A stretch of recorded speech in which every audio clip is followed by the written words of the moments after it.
back, ladies and gentlemen. Welcome back to my YouTube channel. Welcome back to my live stream. Welcome back to my review. Can y'all hear me? This is Jacob Cass, 2024, doing my WWE SmackDown review, doing my live stream. Make sure you guys hit that like button, leave a comment, please subscribe to my channel. Enjoy this video. This video is sponsored by PlayStation. It's sponsored by JD from New York, Salamat the Sound Off, The Red Brad, Chris Smooth, Typical Gamer, Joe Cronin, Just Alex, Fightful Pro Wrestling, some other podcasters, and other gamers that I know of. Now this will be like an hour. I'll make like an hour live stream. We will talk about SmackDown tonight. We will talk about the pay-per-views. We have like, I think 3 or 4 pay-per-views this weekend. We have a lot of wrestling to do. Unfortunately, I might not be able to watch it. I'm going to a birthday party in New Jersey. It's a 6-hour drive, so I might as well do my previews and predictions for WWE Saturday Night Main Event, and then we'll do my prediction for WWE Evolution, and then we'll do maybe AEW All In, since that's going to be on Sunday. And then we got NXT Great American Bash. I'm not going to watch it, but maybe I'll see some of the highlights and some of the matches on there. But, yeah.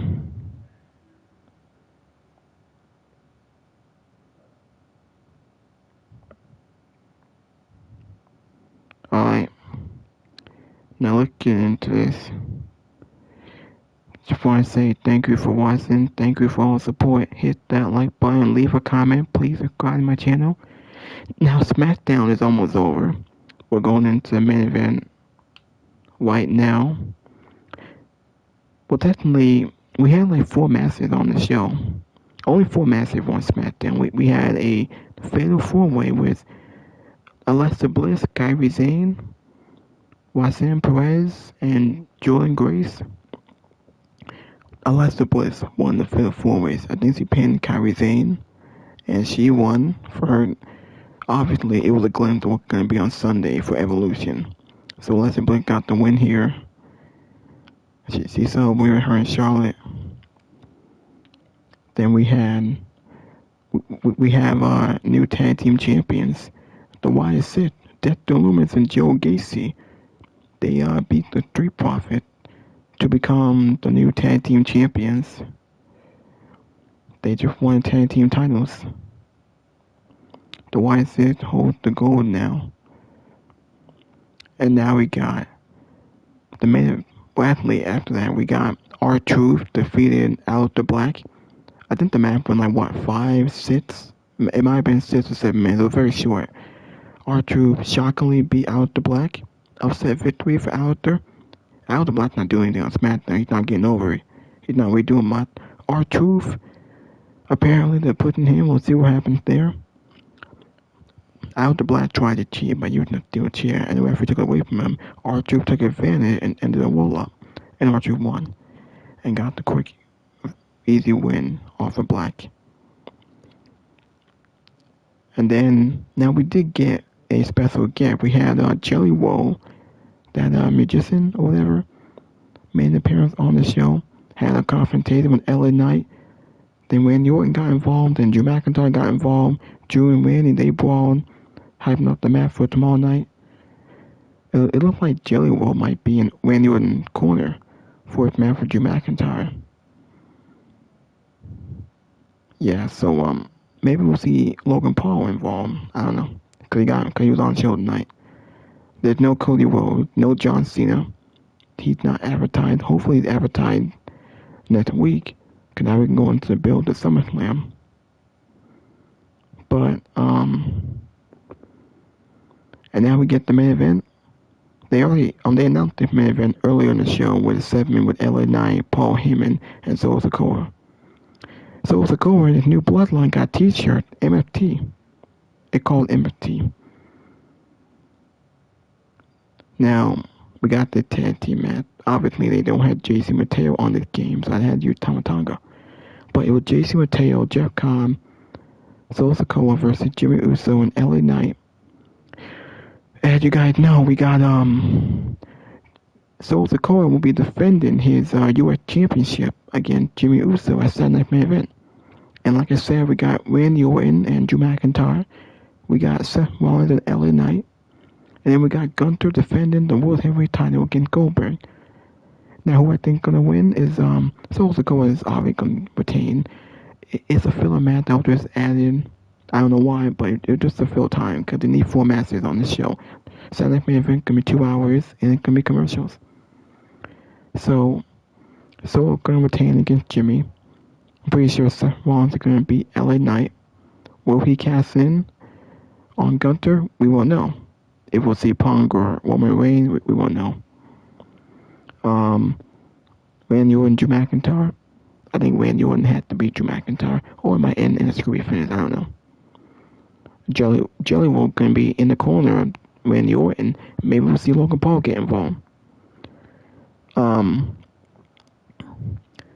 And as for the main event, Gunther and Goldberg retirement match, last match, being in the company, hopefully, Gunther's gonna win. Some people think there's a chance that Goldberg might win and be world champion. Goldberg's not full-time. He's not as a performer. He's only part-time. Now, this is in Goldberg's hometown. His family's gonna be there. I hope the match is good. That's all I care about. It might go 5 or 7 minutes, maybe 10 minutes. Maybe Goldberg will hit some spears and a jackhammer, and then Gunther gonna hit the sleeper hold and pass out Goldberg, and that's it. Gunther retains. They'll probably set up Gunther and CM Punk for SummerSlam, and then Rollins might gas in. That's what I think gonna happen going into SummerSlam. So Goldberg is just a filler feud. Yeah. So, yeah. Now, I probably should get into SmackDown, because SmackDown is almost over. Now, before I get into my other predictions and Evolution, might we'll see who won the main event.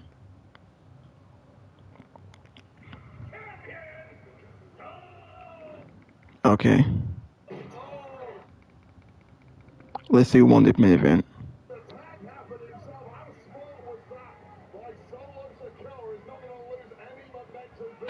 Can y'all hear it?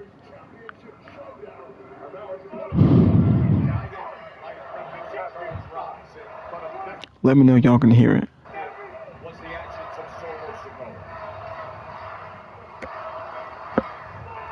Crowd chanting Solo suck. What the hell is Paul Heyman doing? Paul Heyman got involved.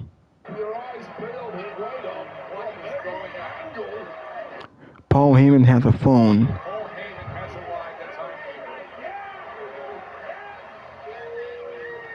Paul Heyman has a cell phone. Is he saying call Seth Rollins? Because I don't know. Wait. When he was distracted by the Oracle.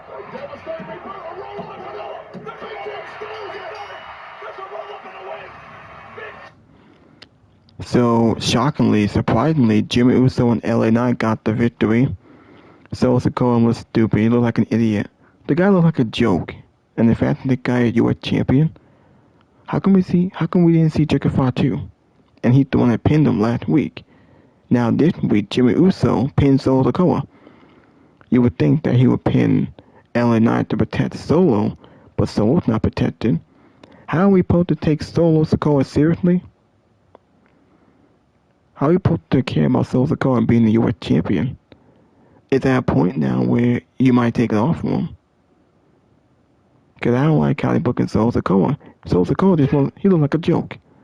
The fact that this is now, he been pinned 2 straight weeks. This is now the second time he's been pinned in tag team matches. 2 straight weeks now he's been pinned. How you supposed to take Solo seriously? Solo Sikoa is nothing like Roman Reigns, where he protected. He's not protected, but like a joke. If we lose it, then that's gonna be just what a waste. Like why haven't beat Jacob 2? and have so pinned every week, be both like shit. I don't see Jimmy Uso winning. That tells me, okay, so we'll have to retain against Jimmy Uso. And then maybe we'll get a rematch with Jacob and Solo at SummerSlam. I don't know. Now, after Jimmy and LA Knight won, then they left. They brawled with the Bloodline. Paul Heyman's in the ring. Bronson Reed and Braun Breaker. They came out and they attacked LA Knight. Seth Rollins' men have really done a number on the megastar tonight. They demolished LA Knight. LA Knight will have to gather himself. Well, that's over and done with. SmackDown's now over. Well, SmackDown is now done and over with. Don't know how we're supposed to take Solo Sikoa seriously. Maybe LA Knight might win. Well, if Braun Breaker and Fatu, if Braun Breaker and Bronson Reed get involved, then Seth might win, or Seth might win clean, or LA Knight might sneak a victory somehow and beat Seth Rollins. We just don't know. It kind of made the match pretty predictable. Solo Sikoa had to retain. Otherwise, what was the point of him winning the U.S. title? For what? For him to be a transitional champion, people both like a joke and both like a loser? Solo Sikoa needs to retain and demolish Jimmy Uso. I think LA Knight might win, or Seth might sneak a victory. I mean, I think Seth should be protected since he had the pre-kid and he been protected. He definitely won matches. He been both pretty strong. So if we lose to LA Knight, well, no one can take Seth Rollins seriously with that pre-case. No one can believe they're gonna cast in. So, I think it's very important that he actually wins the title.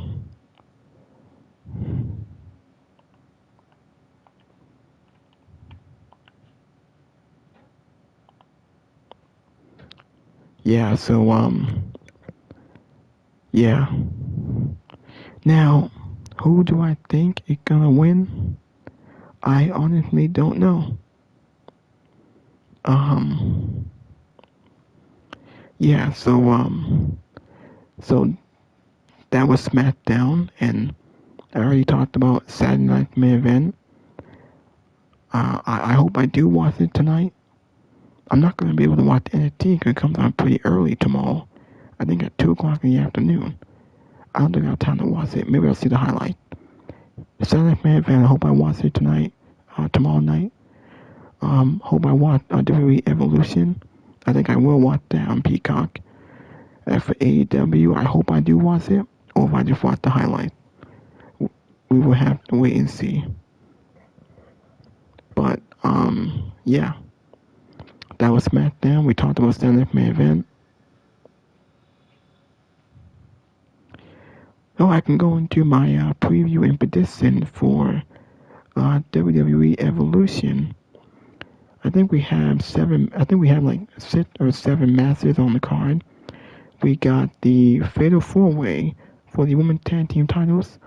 Charlotte Flair, Alexa Bliss versus the Kabuki Warrior, Kairi Sane and Asuka against Roxanne Perez and Raquel Rodriguez of Judgment Day, and the NXT, Jordan Grace, and I forgot the other girl's name.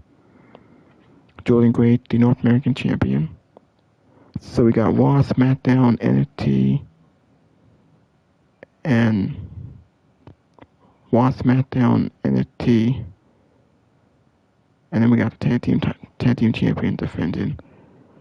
I'm pretty sure Raquel and Roxanne have to retain their women's tag team titles. Because I can set up the storyline with Judgment Day. Can Raquel and Roxanne trust each other? Well, they just won it. I mean, Roxanne was just given the title because Liv Morgan got hurt. Judgment Day has all the gold to tell that new storyline, so I'm pretty sure with Judgment Day, Roxanne and Raquel have to retain. And then we got Tiffany Stratton defending her women's champion against Trish Stratus. It's just a filler feud. It was just thrown together on the card because this is a all-woman pay-per-view. This is Evolution Part 2. Has it been a fail? The build hadn't really been that great. Massive was just thrown together. Tiffany Stratton gonna beat Trish Stratus. It should be a good match.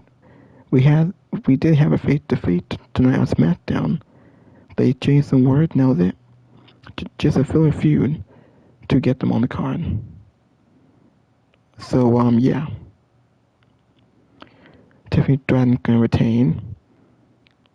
We got Jade Cargill versus Naomi in a no-hold barred match. I'm a little 50-50 on this. I think Jade should win, but I think Naomi needs it more. But Jade might win because she has no strong. She's gonna face Tiffany at SummerSlam. She won the Queen of the Way, so she has no strong. Maybe Naomi might catch. Hopefully Naomi catches at SummerSlam. Hopefully. But I have a feeling Jade's gonna win. Even though I want it to be Naomi, but I think Jade's gonna win. And then we got Becky Lynch defending her Women's IC Championship against Bayley and Io Sky. Bayley and Lyra Valkyria. Pretty sure Becky can retain. I don't think Lyra winning it back. I'd be surprised if Bayley won because she got taken out by Becky. That's why she missed WrestleMania. So maybe Bayley could win it. Or I think Becky gonna retain, and then they could do Becky and Bayley one-on-one. I don't think we gotten that yet. Maybe Lyra gets pinned and Becky and Bayley, they're gonna continue their feud. So I think that's what they're gonna do. I think Becky can retain. They'll do Becky and Bayley at SummerSlam. I can't see Lyra win the back. Becky, you can't make her a transitional champion. Becky can have it for a while, I think. Yeah, so we got the tag team, we got the triple threat. We got tag team triple threat. And we got Naomi and Jade, Tiffany and Trish Stratus. That's 4 messes. Wait, hold on. I'm trying to make sure I got this. I'm looking at my notes right now. I'm trying to make sure I got this right. So we got the women's tag team match. We got the triple threat match. We got Naomi and Jade. We got Trish Stratus and Tiffany Stratton. We got Io Sky versus Rhea Ripley for the Women's World Champion. Io Sky gonna win. This is a filler feud. The build has been great. The vignettes have been fine. Should be a great match. Io Sky gonna win. Oh yeah, I forgot. We got the 6th match. I think we have 6 matches. We got the tag team match for the women's tag team titles. We got Naomi and Jade and no hold barred match. We got Trish Stratus and Tiffany Stratton for the women's championship. Io Sky and Rhea Ripley. We got the triple threat match with Becky, Lyra, and Bayley. And then we got the Battle Royal. I forgot, we have the NXT title. We have Jordan Grace and Jane for the NXT Women's Championship. Who I think gonna win that? I think JC Jane gonna win. She just won. I think she'll beat Jordan Grace with some help. So that's the 6th match. Match number 7 on Evolution is the Battle Royal. The Women's Battle Royal. The winner will face whoever the champion is at Clash in Paris. Now they show the participants. I'm not gonna go through all the names because too much. I think Stephanie Valkyrie should win it. She's new on the main roster. She got called up. She hasn't really done much on Raw. I think she'll win it, and I think she'll face Io Sky. Now we all know Tiffany's gonna face Jade at SummerSlam. And they might do Jade Naomi storyline. And hopefully Bianca comes back. So I think Stephanie's gonna win it. There is no unbelievable. It's not gonna be Chelsea or Julia or Natalya's not winning it. There is no unbelievable. They're gonna win it. Stephanie Valkyrie gonna win it. She's not gonna face Tiffany Stratton. She's gonna face Io Sky. Now Io didn't have a feud or a match after she beat Rhea at Evolution. Who's she gonna defend it at SummerSlam? Or is her and Rhea gonna be a rematch? We don't know. So I think that Io Sky and Stephanie Valkyrie have the match to do. I think that though it makes sense. I think Io Sky and Stephanie Valkyrie ate the match for Clash in Paris. So I think definitely gonna win. Well, I think that's it for the match cards for Saturday Night Main Event and Evolution. We're about 20 minutes in this live stream.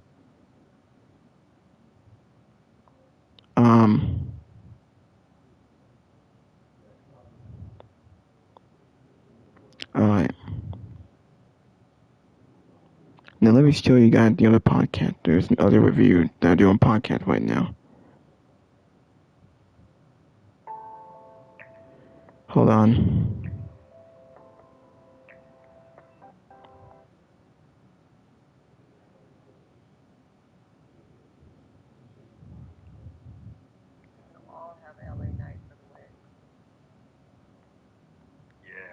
I'm going Seth Rollins on this one. It would take a miracle for him to win, considering what just happened. Look, we just. Alright, here's No DQ doing his podcast. Came in and said they should get the first opportunity since they've been on a bit of a roll as of late. And there you go, yet another reason to maybe consider splitting the Street Profits. You got Andrade and Phoenix as a team now. You got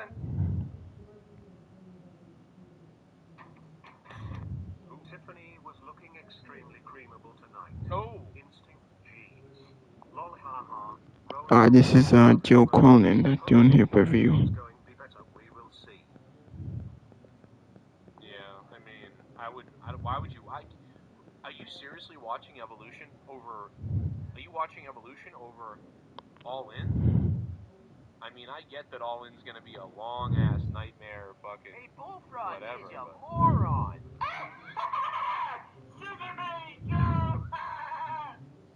Are you proud of James Gunn for making such a good Superman movie? Don't we have Fightful or something? Perry Sane and Roxanne Perez will make out in their next match. That would be nice. Doesn't even look like it. I'm down with that. I don't even know because I haven't seen the SmackDown just felt kind of boring. But thank you, Doomed, huh? SmackDown is not that special no more. There's no Cody Rhodes, no John Cena, there's nothing really big. Now this is the go-home show for Saturday Night Main Event. It's nothing but a bunch of filler matches that nobody cares about.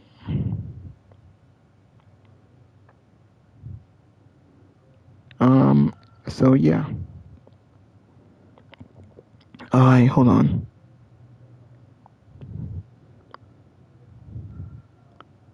Now we know that I think Sunday we have AEW All In. See if I can find the matches on those. Alright. We already talked about Monday Night Raw.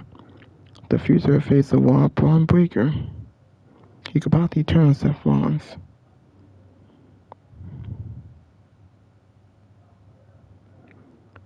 Now SmackDown opened up with... Oh wait.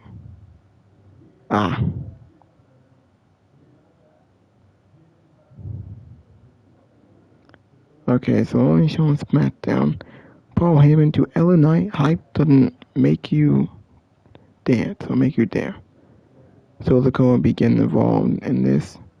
Jimmy Uso helped LA Knight fend off Soulja Cole and the Bloodline. Joe Tessa wasn't ready for this. He got shoved by someone. Charlotte Flair helped Alexa Bliss win Fatal 4-way ahead of the tag team match that tomorrow night. The White Sith captured the WWE tag team titles. That great for Uncle Howdy and the White Sith. Map was whatever, wasn't that good. I mean, the crowd wouldn't. I don't think White Sith are getting over. They're coming out there almost no yesing. Now Joe Gacy and Dexter Lumis, I'm happy for that. They finally had some tag team gold. We'll see where they go. We'll see how long this lasts. Hopefully they're on TV more and they wrestle more. As I said earlier, Logan Paul stopped Jelly Roll concert. Drew McIntyre came out. And that's when him and Randy Orton had a feud. Hyping up the match for tomorrow night. Ron Killings overcomes Aleister Black. He said he was going to be called Ron Killings after he came back in Money in the Bank. But they still called him R-Truth. Commentary, the ring announcer still called him R-Truth. He still had the same theme music. What's up? Don't know why he's saying One Killing is here in this video. So after Aleister Black lost to R-Truth, he actually went backstage and he brawled with Damian Priest. I guess those two are gonna feud. Damian Priest is not doing much. We all thought he would go after the U.S. title. Well, it turns out that's not gonna happen.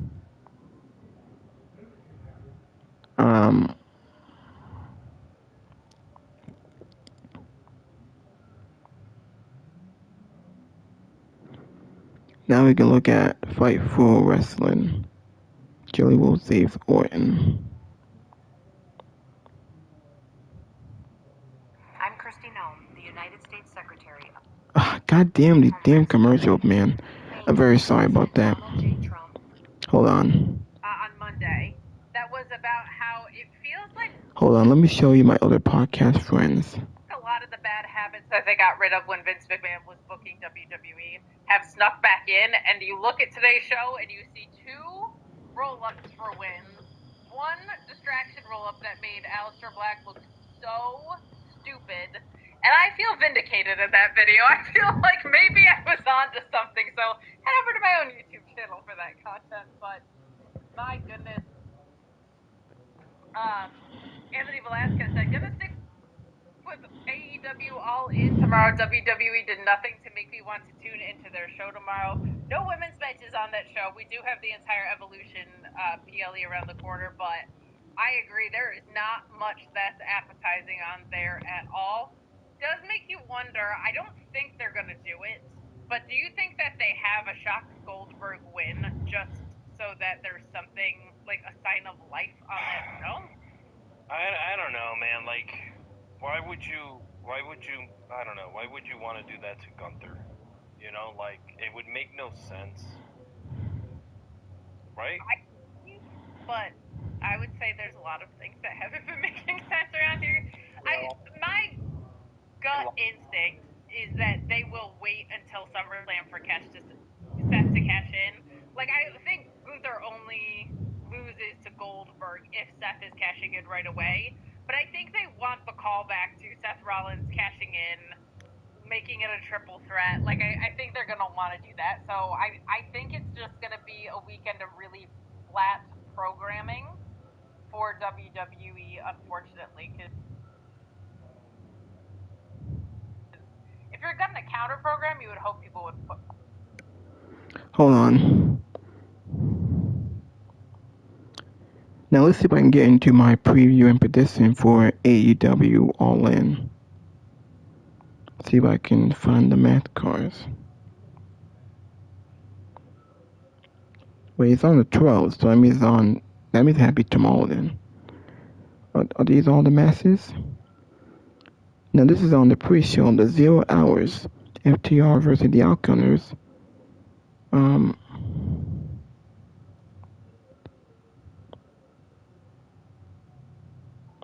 Just want to make sure there's nothing wrong here.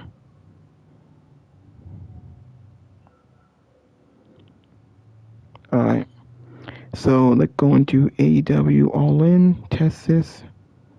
We got the matches on the pre-show, 0 hours. We meet the pre-show. We got Romeo and Trent Beretta. Rocky Romeo and Trent Beretta, Lance Archer, Hirota versus Tamario and Kyle O'Reilly. And Harlem, AJ, and Boom Boom. So it's like a 4-on-4. And it's on the pre-show, by the way. Boom Boom, AJ, Holly Graham, Kyle O'Reilly, Tobo Icy versus Hessel, Lance Archer, Rocky Romeo, and Trent Beretta. In a 4-on-4 match on the pre-show of AEW All In. Not sure who's going to win this match. I'll go with Kyle O'Reilly. Now the other match, we have the FTR versus the Outgunners. I'll go for FTR to win that. We got the Women Casino Gauntlet match. And then we got the Men Casino Gauntlet match. Not sure who's going to win that. Don't know, don't care.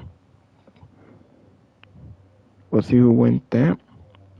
As for the TNT Championship, Adam Cole versus appreciate Adam Cole defending the TNT Championship against Kyle Fesser. I'll go with Adam Cole to retain that. Think it needs it. We got the AEW World Trio Championship. The Opt versus Claudio. Wheeler and Gabe Kidd. I think Claudio. No, I think the Opt might retain. As for the AEW World Tag Team Championship, the Hurt Syndicate versus Jet Speed versus the Posse. Is the Hurt Syndicate going to drop the title? The tag division on AEW sucked. It's not that good. The Hurt Syndicate went through everybody. I didn't like what it did on Wednesday, having them to be laid out like that. Are they going to lose to Jet Speed or Posse? Hurt Syndicate have been dominant. But now I hope they lose and get out of the tag division so we can focus on Bobby Lashley in the single division. He's going after the TNT title and then the world title. MJF and Shelton Benjamin should be in a tag team. I'll go with Jeff Bean. We got the Swerve Strickland and Will Ospreay versus the Young Bucks. I think Swerve and Will are gonna win that. As for the AEW Unified Championship, the new belt they made, Kenny Omega versus Kota Okada. Kenny Omega gonna retain. The AEW Women's World Championship, Toni Storm defending against Mercedes Moné. Maybe Mercedes might win, but I'll go with Toni Storm. No, I think I'll go with Mercedes. And then for the main event, the Tested Deathmatch for the AEW World Championship, Jon Moxley defending with Adam Page. Hopefully Adam Page wins. And end Jon Moxley, Tyler Wayne, this awful Tyler Wayne, and killed the storyline with the Death Riders. So there's the match here. There's I think only 2 matches on the pre-show. Yeah, there's only 2 matches on the pre-show. Then we got those matches.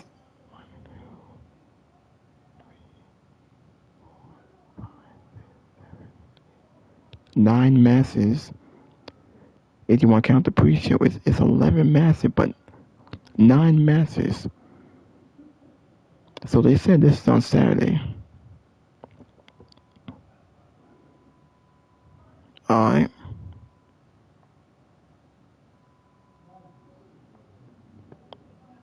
Okay. Trish Stratus, TV Dragon Gaze, and the War Words.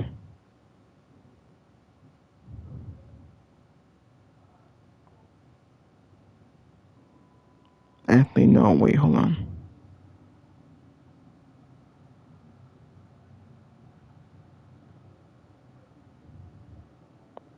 Oh, here's the predictions with Salamonster.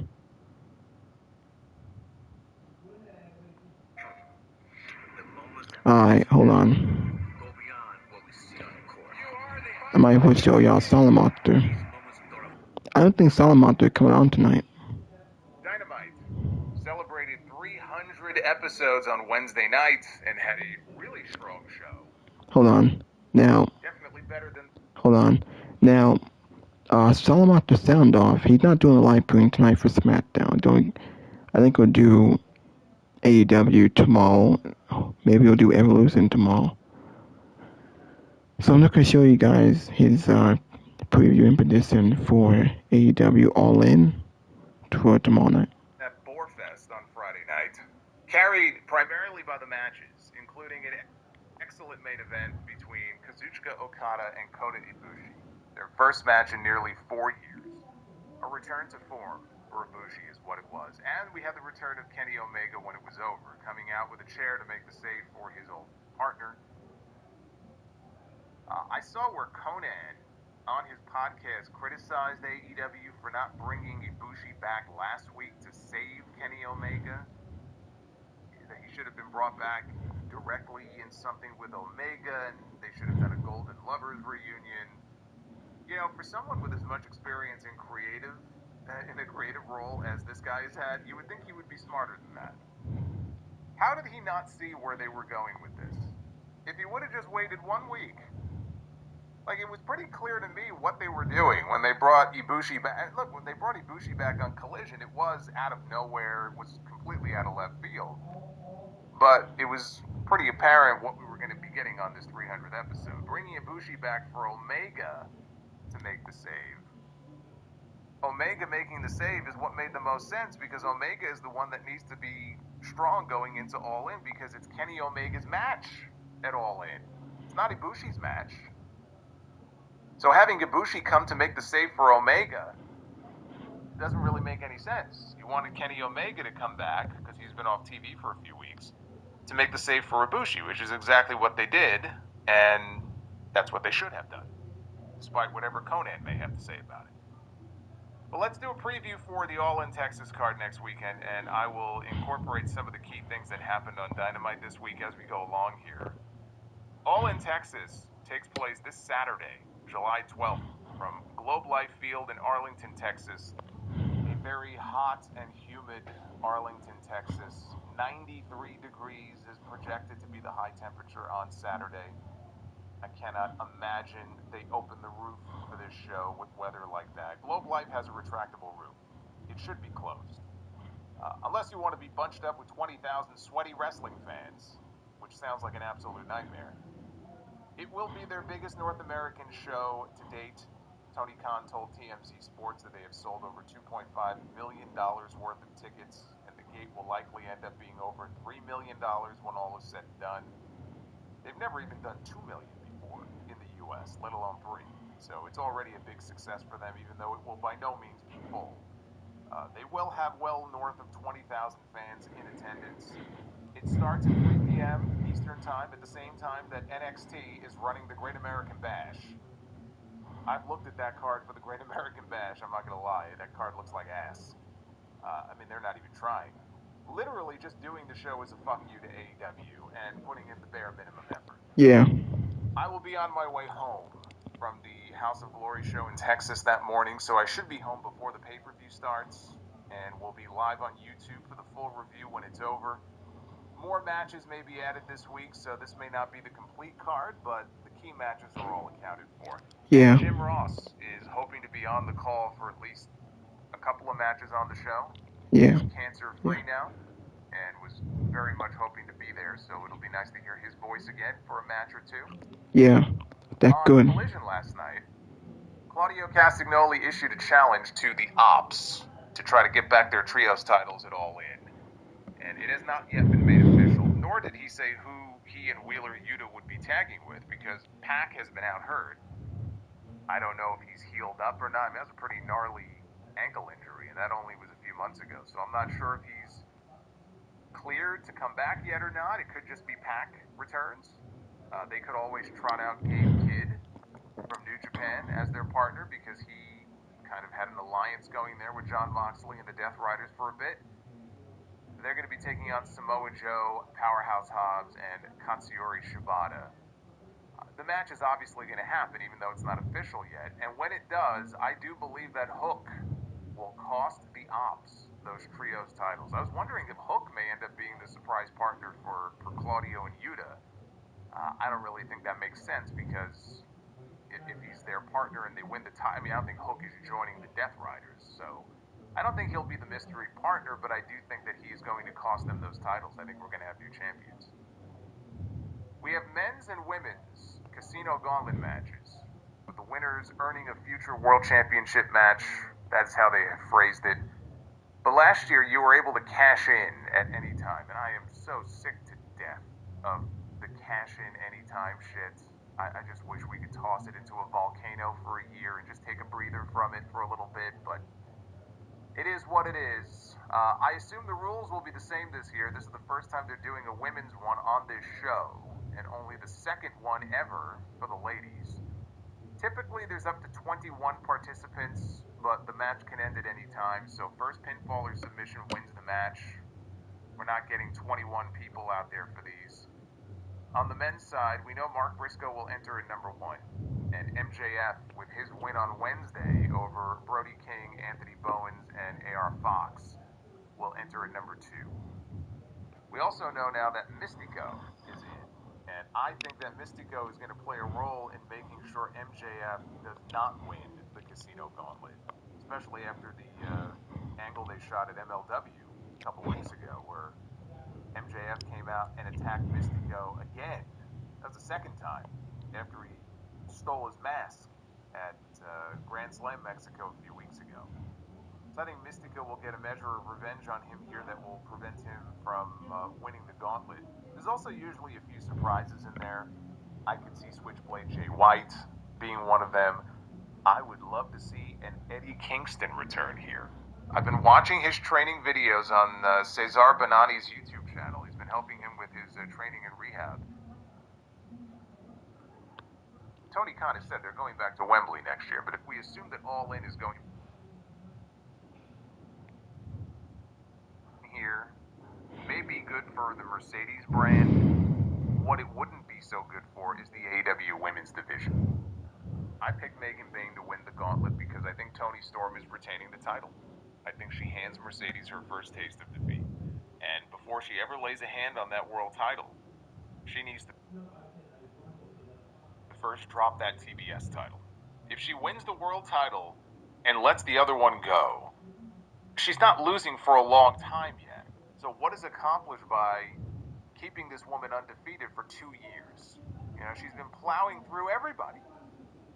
You really think if she wins the world title next weekend that she's going to turn around and lose it in 2 months? It's like we're resetting the clock all over again. Mercedes has had a great run in terms of the actual matches that she's had. She rarely misses. Yeah.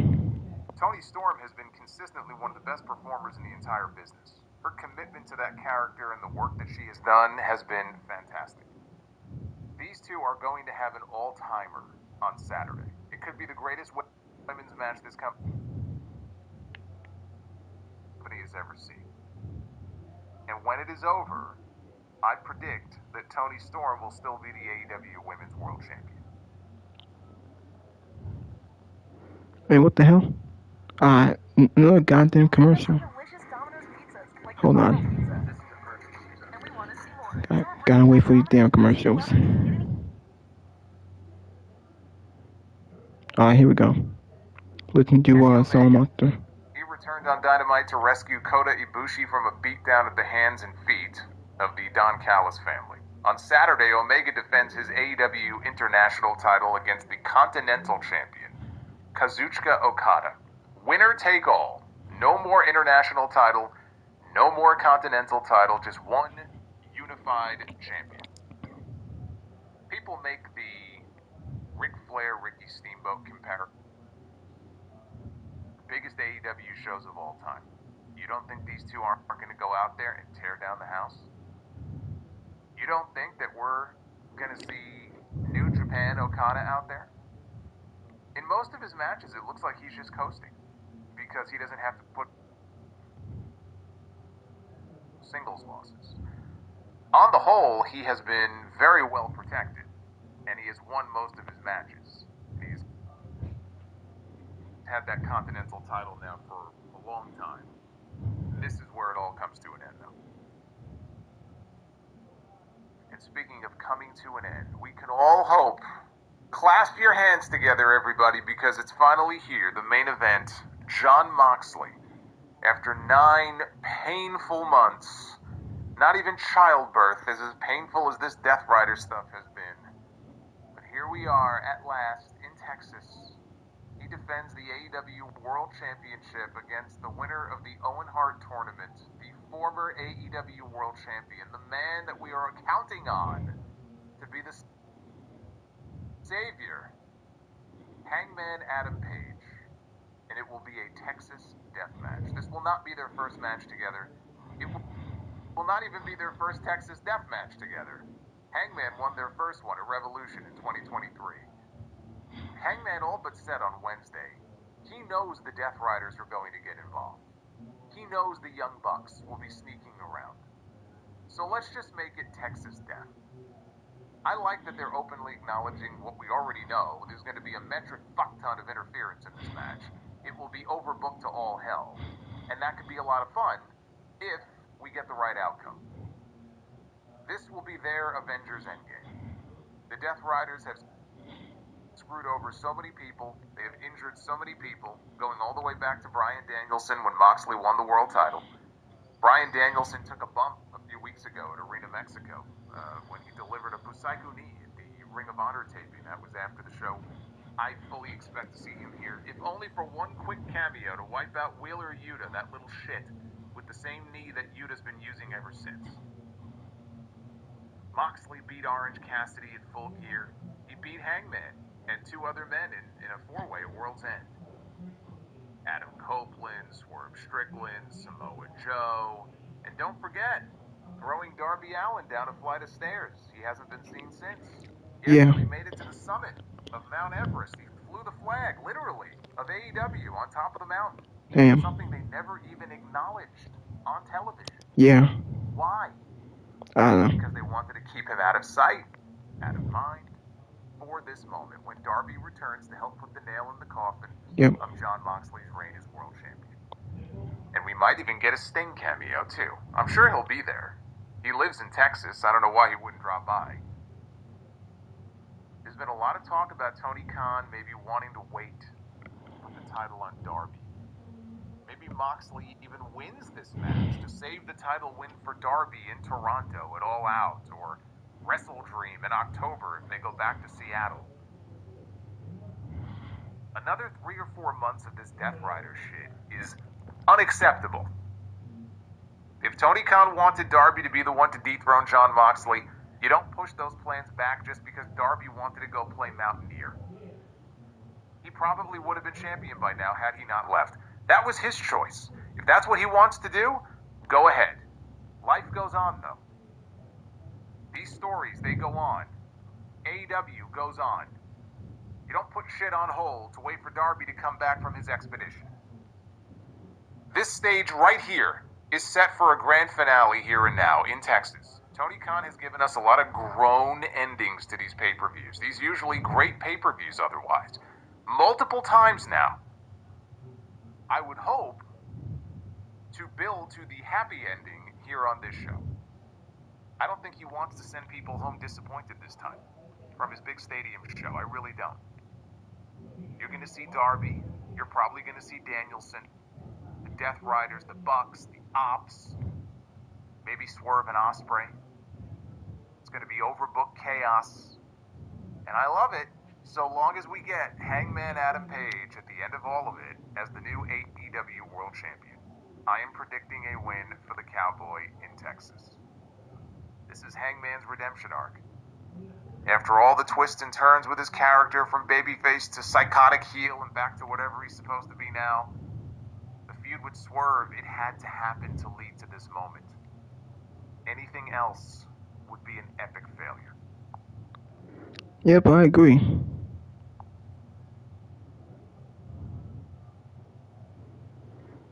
Okay.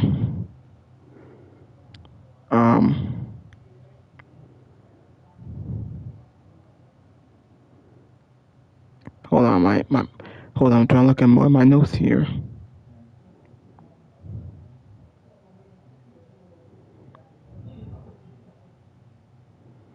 Now let's do the petition for Solomon during the Sonic event. Do a lot of miles going to different venues. The KL3's truly helped me travel across the country. Hold on, there are more commercials here. Gotta wait. Every single day I turn my truck on and go drive to the location, do my ride, and get out.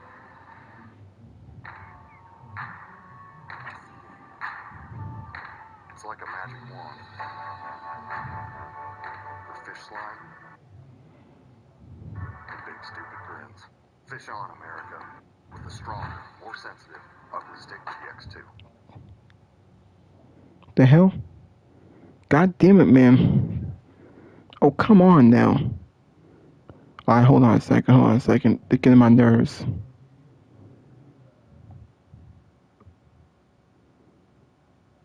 What the hell with this crap? God damn, why is it so goddamn slow? Jeez. Come on now with this crap. Get out of here.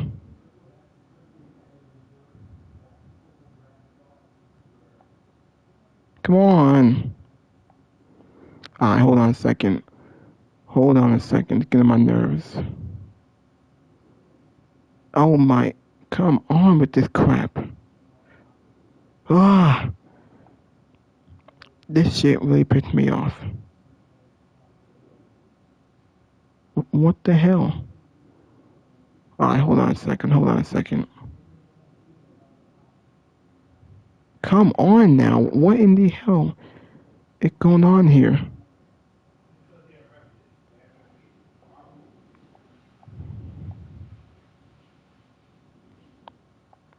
I'm very sorry for that. Hope I still got this live stream up. That shit really pissing me off. It gets on my nerves. Come on now with this shit. I don't know what is going on. I don't know what it is. I just have a bad connection. It might be because of my network or the internet. I don't know. Taking way too long, man. Taking way too long. Trying to see we got the other podcasters here. Come on with this crap. Jeez. What is wrong with this internet? Maybe because I live in this apartment. Because I didn't have any problem with this in my old house. I don't know what the problem here. Oh my God, come on. I might have to stop the video early.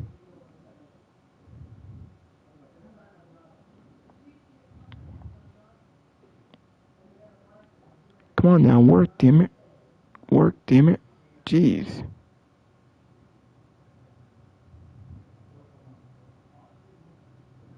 Come on with this crap. Jeez. Why the hell does it take so goddamn long? This shit really pisses me off. So goddamn slow.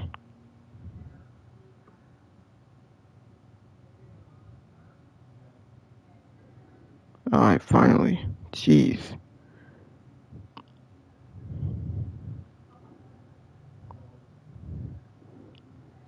Man, really pissed me off.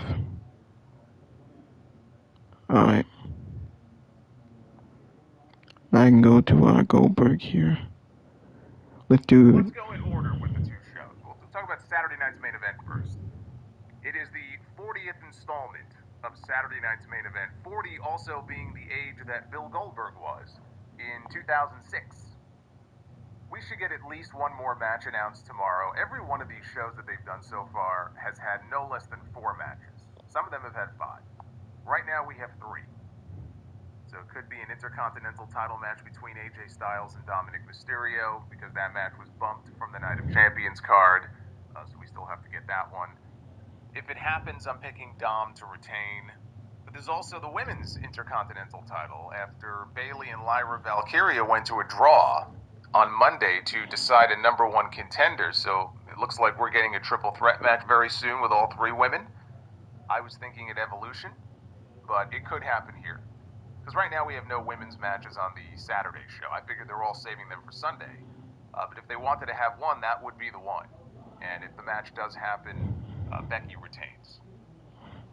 Drew McIntyre returned on SmackDown Friday night, which is back to 2 hours, by the way. Can I get a hallelujah? We've got 2 hour SmackDowns back. I thought SmackDown was a fucking bore on Friday, but think of how much worse it would have been at 3 hours instead of 2. McIntyre showing up, though, was one of the few highlights of that show. He interrupted a Cody Rhodes, Randy Orton segment where Orton acknowledged that he hesitated in their match at Night of Champions in the King of the Ring final. He was going to go deliver the punt kick, and he had a moment where he just couldn't bring himself to do it. He hesitated. Cody took advantage. So now he wants Cody to make sure he goes to SummerSlam, and he kicks John Cena's ass. And maybe if Cody fails to do so, that could be the catalyst for Randy to drop him with an RKO. Right? You beat me just to go to SummerSlam and lose? You wasted it. Yeah. He's like Abby in The Last of Us. Yep. I let you live, and you wasted it. Yeah. That could be Randy Orton. God damn with this damn commercial, man. Alright, come on. engineered products that bring out the best in every car. I know what's going on with this. Engineered for exceptional results. Don't just take classes, take charge. Come on now, why are they not showing it? No one came out the commercials, man. Randy Orton. Alright, finally. Back to Salamander. mocked Orton for basically going soft. Said the Legend Killer is dead. And then he ate an RKO for his troubles, and he got Nick Aldis, McIntyre did, to make the match for Saturday night's main event. It'll be McIntyre against Randy Orton. Not really a match that either man can afford to lose, but it's Drew McIntyre and Randy Orton. So, I mean, they're pretty much bulletproof, especially Orton. But I think it works better if McIntyre wins. He just came back. It works better if he wins anyway, because it only drives Orton that much closer to the edge of the cliff. So Drew McIntyre is my pick to win. Speaking of returns, we had one on Raw Monday night, LA Knight. He returned. He brawled with Seth Rollins up on the concourse. Even threw popcorn on him. Rollins threw a drink at Knight and then made his escape. So now LA Knight will wrestle Seth Rollins. And LA Knight will lose, because I cannot see Seth Rollins losing this match. I think Rollins may be the one to break the Money in the Bank curse. How many Money in the Bank winners traditionally have won the briefcase only to go on to be booked into oblivion and lose every match? Exactly. Well, it's fine. They have the briefcase, and we can just beat them. Yeah. I don't think that's going to happen with Seth. Not when he's leading the new top heel faction in the company. I don't know what that means for the future of LA Knight, who should be moved over to Raw permanently. But Bronson Reed and Braun Breaker will get involved. Knight will eat a stomp at the end of this. Seth Rollins is the predicted winner here. Will it be this match? Will this match be the match that Jesse Ventura does commentary for? Is this the match where Jesse Ventura will get upset with the referees' incompetence? That seems to be a running theme here on these Saturday Night's Main Event shows. Which match will they have him doing commentary? Probably most 58-year-olds. Still keeps himself in good shape, but being in good shape and being in ring shape, especially at that age, are two different needs to be. And so on his body, physically, that's not necessarily a good thing. So I think that there's a reason they avenge their mention that the match would happen in December. Alright. Well, I might as well go back to, now I can go into my other podcasters. I want y'all to hear JD from New York, see what he has to say about this.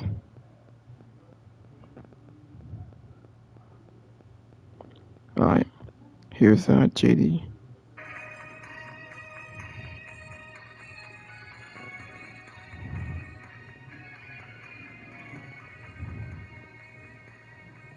Alright, hold on.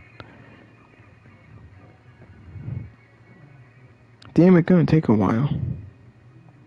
Taking a while to hear JD from New York. We gotta fight for pro wrestling. Stuff. This was bad. I've seen backyard wrestling with better finishes. This was dumb. I'm sorry. Find a better way to tell your story. It's bad. I don't know, man. I don't want us to seem like I'm just like dragging on this show and what's happening, but there's been I don't know. They just don't concentrate on the little things anymore. And I understand that even just 3 years ago, things were corny as well. But I don't know, man. I just. You know what I think has me I'm fired for up the first tonight? time I'm speechless. Like I feel like this whole Ron Killing things has already that candle burned out. All the chants, we want him back, and all this stuff, and I honestly feel like that candle's already been burnt out, and we're just seeing the fizzle, the smoke. Yeah, I agree.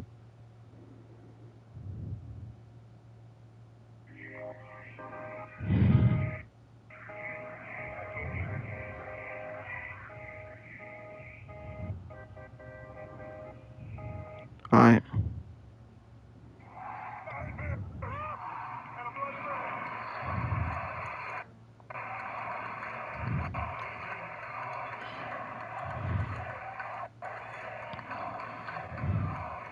Oh, my goodness! Before we even open the doors, he's sitting right back there at the whiskey bar. Havili!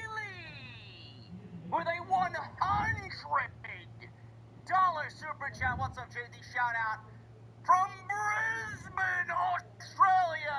How you doing today? It is Saturday, the 12th of July, 2025.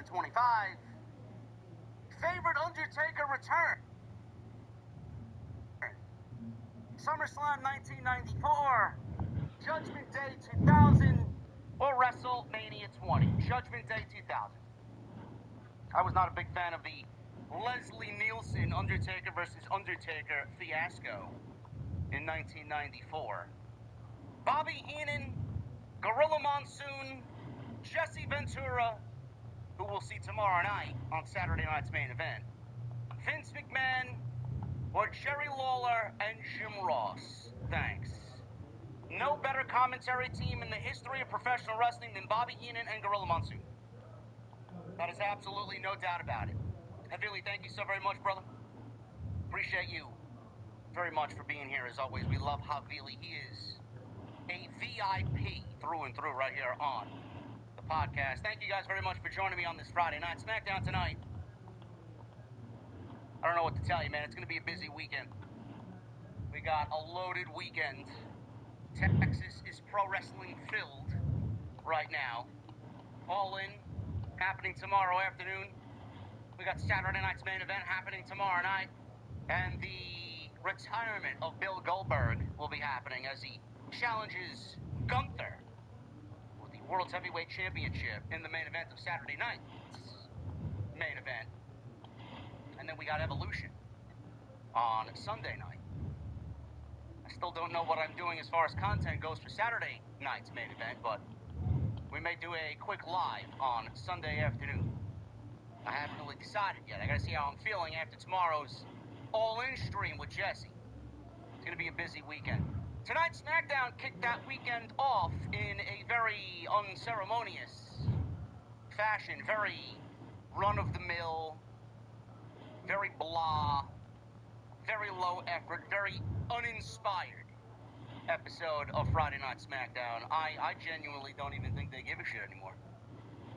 I don't know how anybody could realistically give a shit about this show, man. This is beyond boredom, honestly. There really is nobody on this show. I tell you, man, there is... WWE's got some great fucking wrestlers. But the stories that they are telling with these great pro wrestlers, I mean, this is like put you to sleep type stuff, bro. It is fucking bad. There's legitimately nothing on this show that they even put I agree. any sort of effort into. They put more effort into telling a story with fucking Jelly Roll than anything else on this show. LA Knight opening the show, and he's battling the fucking bloodline again. I would absolutely take money out of my own fucking bank account so that LA Knight doesn't feud with the fucking bloodline anymore. I get that they wanted to open that bloodline and Paul Heyman portal. LA Knight in the main event, teaming with Jimmy Uso against the bloodline.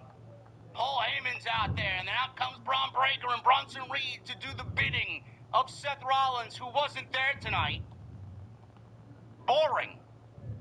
Legitimately boring. LA Knight has nothing to do with the bloodline. He has nothing to do with Solo Sikoa, Tongaloa, Hikuleo, Talatanga, whatever the fuck he's going by, and Jeff Cobb. Absolutely nothing. This guy has been fucked over on multiple occasions by Seth Rollins' boys, and he's been operating more so on Raw than he has been on SmackDown. Yet you want me to sit here and invest my time in another fucking bloodline match, including LA Knight. Sure thing, guy. Fucking boring. Absolutely boring. Aleister Black and Ron Killings, R-Truth. I don't even know what the fuck his name is. What is he actually going by? One week it's R-Truth, the next week it's Ron Killings. On WWE.com it's Ron Killings. On SmackDown it's R-Truth. Who the fuck is he? Are you doing it on purpose? But we should just shut up and enjoy the show, because we are the ones who brought him back into the company and made enough noise for WWE to bring him back into the company. I don't know where they're going with the Aleister Black R-Truth stuff, but R-Truth seemingly is having matches that resemble matches in length to the Hardcore Championship or the 24/7 Championship. I mean, these matches don't eclipse 90 seconds. Like, what are we doing here? Another absolute fucking waste of time with R-Truth as he wrestled Aleister Black tonight. It went nowhere, and Aleister Black got enraged and wanted to take a steel chair to R-Truth and basically lost the match because he would have rather hit R-Truth with the chair. Referee took it away from him, and R-Truth pinned him with a roll-up from behind. And that was it. No Damian Priest. No Aleister Black beating up R-Truth in the aisleway. The referees were quick to stop Aleister Black from even touching R-Truth, and then right to the next segment, right to Tiffany Stratton and Trish Stratus, as if anybody gives a flying fuck about what those two women are doing on Sunday night. Low effort garbage. Sorry to burst your bubble, folks. SmackDown is fucking bad. It really is. We'll talk about the Wyatts. Not really a big deal, but we'll talk about the Wyatts. They did win the WWE Tag Team Championships tonight. And I really didn't mind that. I thought it was a very good match. Got to give it to the Street Profits. They are probably one of the hardest working teams in the entire industry. And everything that they do, man, they always turn it up. Always. Love those guys. The big story tonight, and I want to start off with this, because I know this has divided people on social media, and if I say I hated it, the majority of you will agree with me. There'll be some people in the comments who will continue to say, oh, JD doesn't get it. He doesn't get the business. He doesn't... Before starting my journey at WGU, I transferred from a community college. It kind of gave me the chance to get my foot on in the door. Enough of these damn commercials, man. Jeez. But it just gave me that flexibility to be able to do my courses whenever. Learn more now. I put out there that I actually liked what they did, and the number one reply tonight was, if this was on AEW Dynamite, JD from NY207, he would shit on it, man. Let me tell you something, you fucking feeble-minded, low IQ fucking idiot. Sicko. AEW doesn't have celebrities on their show because AEW doesn't attract celebrities. They attract fucking retards. Nobody wants to go to AEW. Nobody wants to endorse AEW. AEW is not cool. If anything, WWE, they do it because you know why they do it. Look at who they're in bed with. Netflix, TKO, Saudi, AEW. Bro, you think Hollywood celebrity elites know what AEW is? You fucking kidding me? AEW, what is that, a new car brand? Can I, where's the dealership? Hollywood Boulevard? Oh, all right, AEW, what's that? Nobody knows what AEW is. Fuck out of here. Yes, you guys got the Rizzler.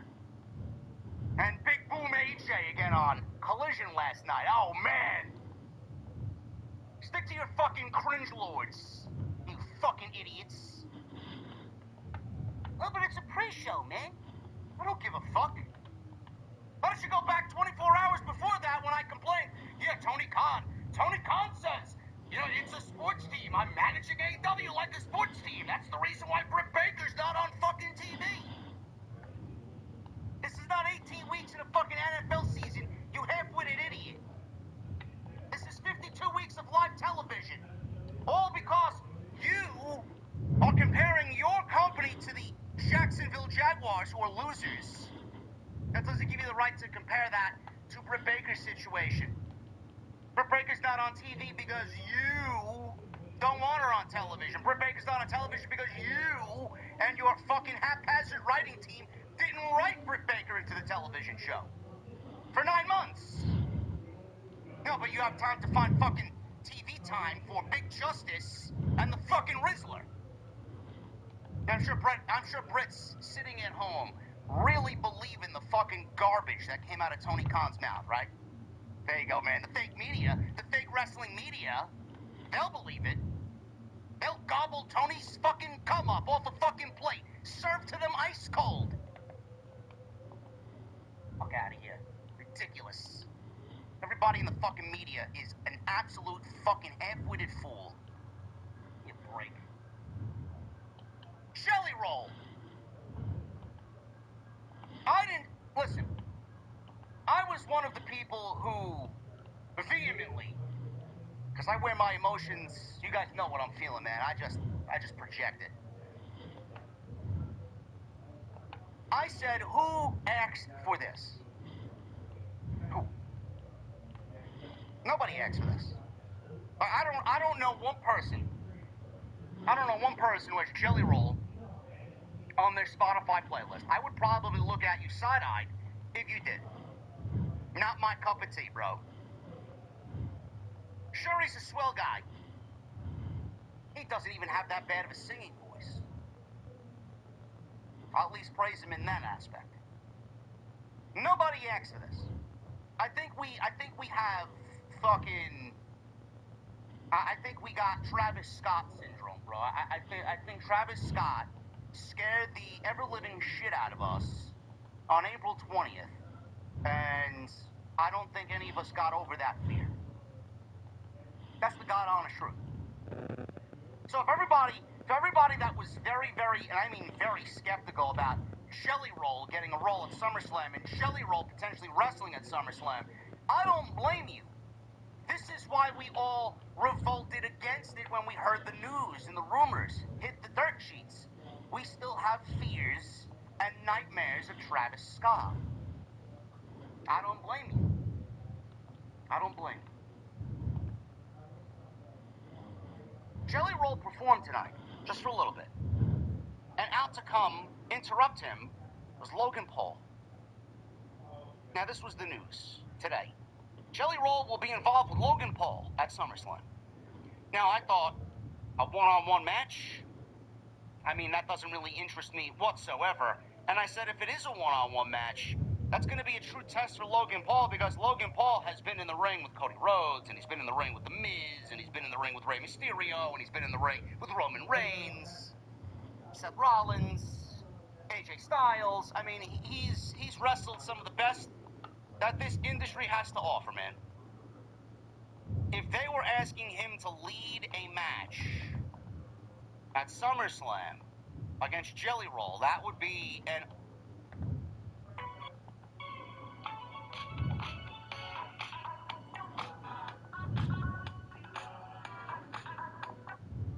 tactical performance. Logan Paul interrupts, and then Randy Orton interrupts Logan Paul, because Logan Paul is spinning the narrative.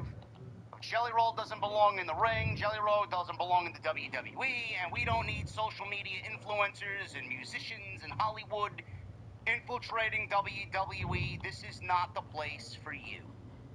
Basically, everything that he is, he was basically bouncing off Jelly Roll.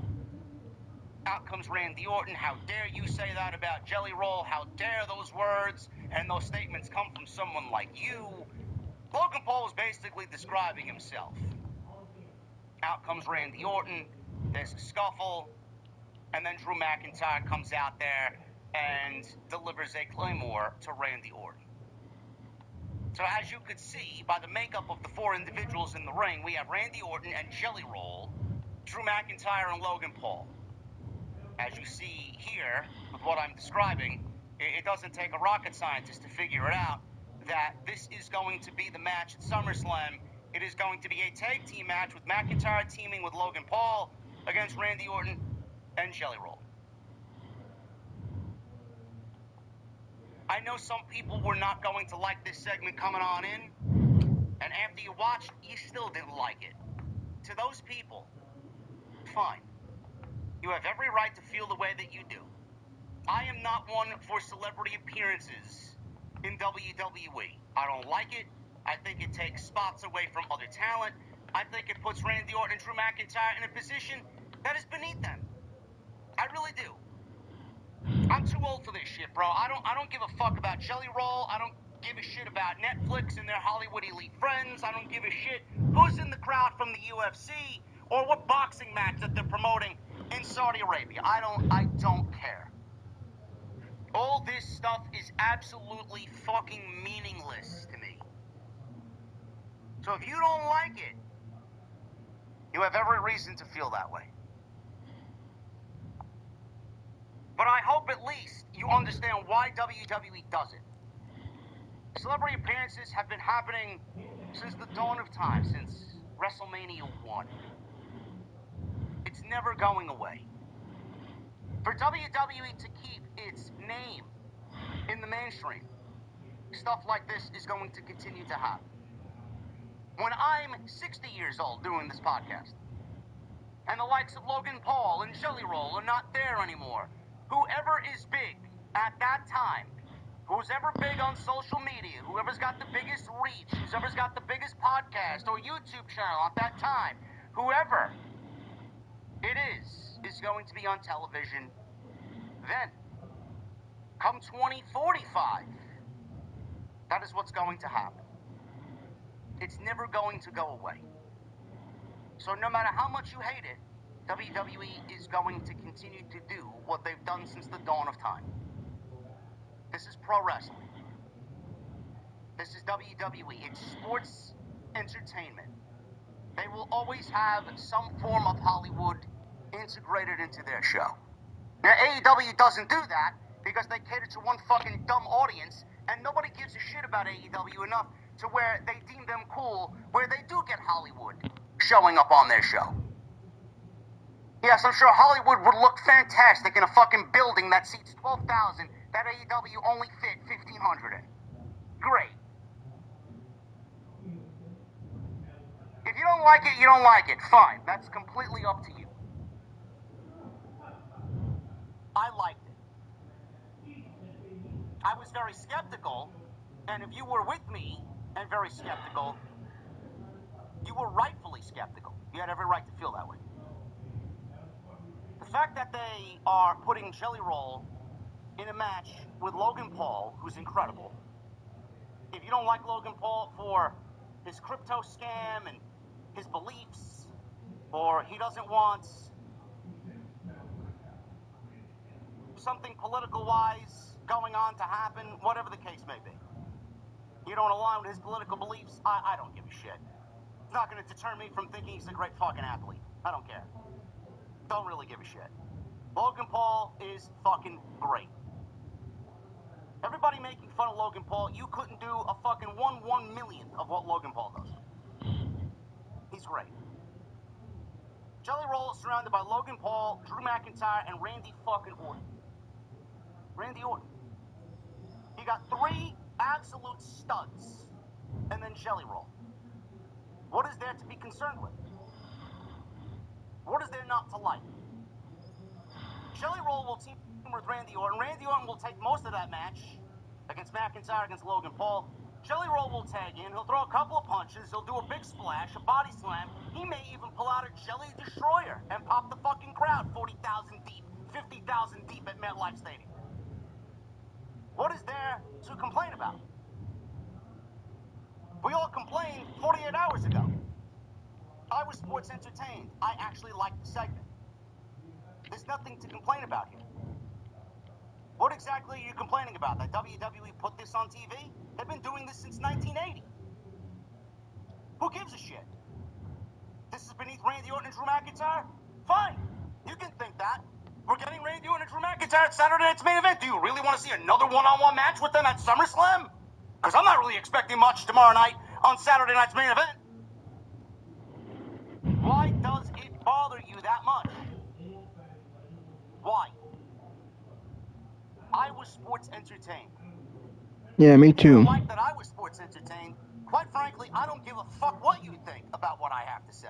Yeah. My fucking show. Yeah, me too. I say what I want. You want to go fucking spew your own opinion, then go do that on your own YouTube channel and start your own podcast. Yeah, you tell them. I'm tired of people, and I'm tired of hearing people's opinions. I don't care. Because every time I say I like something, there's always something else said and coded. Oh, but if it was on AEW, ... I'm not talking about AEW. I'm talking about tonight, Friday Night SmackDown. Yeah. And I gave you an answer why this one happened on AEW. Because AEW sucks, and they're not cool. I was sports entertained. Me Plain too. and simple.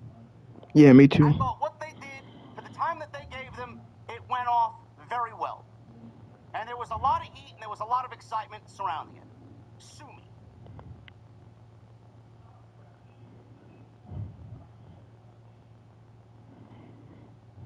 Get Colin 2199 out of the chat.